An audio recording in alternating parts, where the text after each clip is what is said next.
Can you just, on the report, has the president reviewed it or been briefed on it? He was just asked about it in the Roosevelt Room, and he said, "Read your press," and I wasn't really clear what he was trying to say there. Well, I didn't hear. I know that he was asked about the this particular review or this action after action review that was given. Look, what I can speak to is more broadly what the president has said, and I think this is what he was referring to.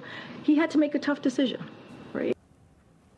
All right, you just heard Karine Jean-Pierre, the White House press secretary, being pressed on the Afghanistan report released by the State Department late on Friday. That report putting the blame on the Biden and Trump administrations. Yeah, that one dropped again on Friday evening, so some may have missed that report. For that, we want to go ahead and bring in Anthony Tata. He's a retired U.S. Army Brigadier General, and Glenn Ignazio, a retired Air Force Special Operations Commander. Thank you both for your service, and thank you for coming on here.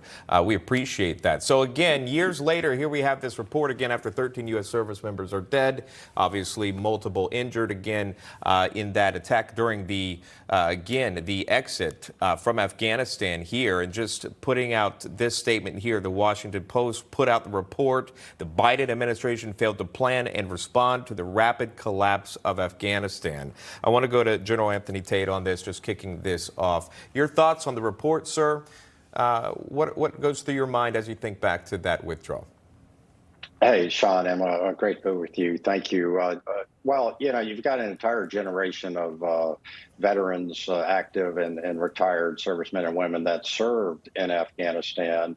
And that action was a slap in the face. This report is a slap in the face to all of those men and women that served their country in Afghanistan.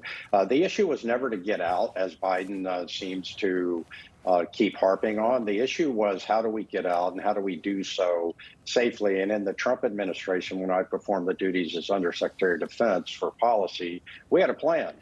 We had a very good plan.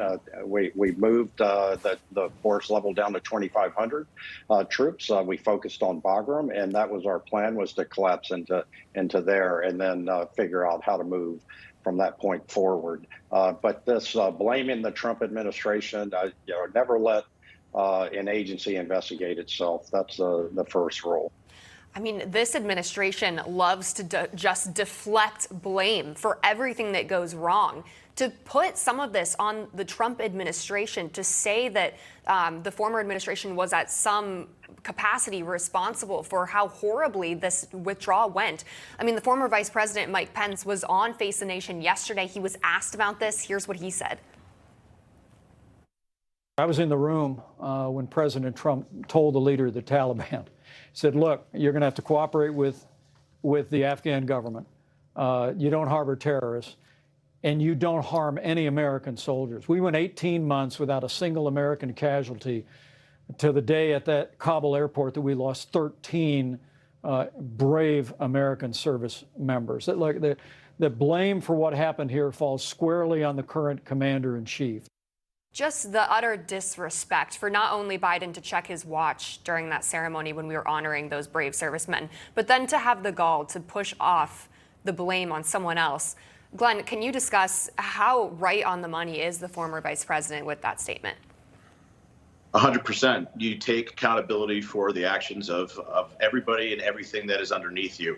That's really 101 as far as military leadership and leadership in general. We haven't seen that whatsoever in this entire situation. I mean, there was a clear and present danger on the ground at that specific moment when it was occurring, and many months before, as the general was saying, there was a plan. But I'll also say is that, this report is made up of 150 volunteers of the State Department, if you look at the preamble in the first paragraph. The other thing it doesn't report is it doesn't report what happened after the fall. You see all U.S. veterans that actually were evacuating people. We had aircraft from Mazar-i-Sharif that wouldn't be able to get airborne because the State Department didn't help out. People on the border, the same way, the State Department wouldn't help out. So stopping just at that moment, there's a lot more to go. And believe me, Vice President Pence and President Trump had the plan, and it did not get executed. I'll bring in final thoughts again, General Tata, if I can, with you, and obviously having this discussion. The fall at Kabul, at the Abbey Gate, again, Bagram was closed down.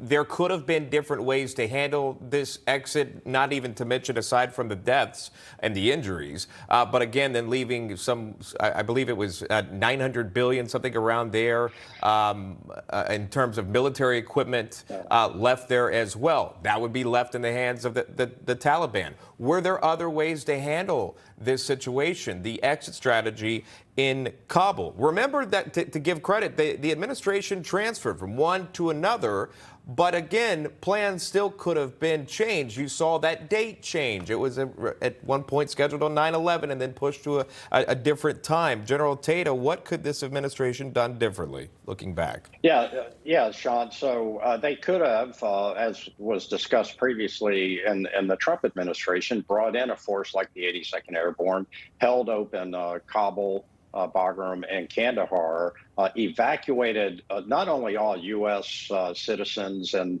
our allied partners in NATO, which we left hanging there. We broke NATO in a bad way here with this action, but also the Afghan advisors that we had that needed to get out, and then collapsed up into Bagram. Part of this report, Sean, says, the lead agency was a discussion. People were confused about that. Was it state or defense? The number one rule as an operator and paratrooper is never let state lead anything, because they don't know how to lead. And so DOD should have been the lead agency from Jump Street and should have driven this. And the colossal failure, not only of 13 men and women killed, but 24 that lost limbs and had traumatic brain injury from that blast as well. Just a real shameful time in American history. Yeah, and also how that is viewed by, again, enemies of America, and how that was handled as well. Even thinking back to the press briefings, one would refer you to the State Department, the other to the Defense Department. You're running in circles even trying to get answers during that time. General Anthony Tata, Commander Glenn Ignazio, both joining us live here today. Thank you for answering the call and responding to that report. We appreciate it, gentlemen. Thank you for your service. Thank you. Thank you.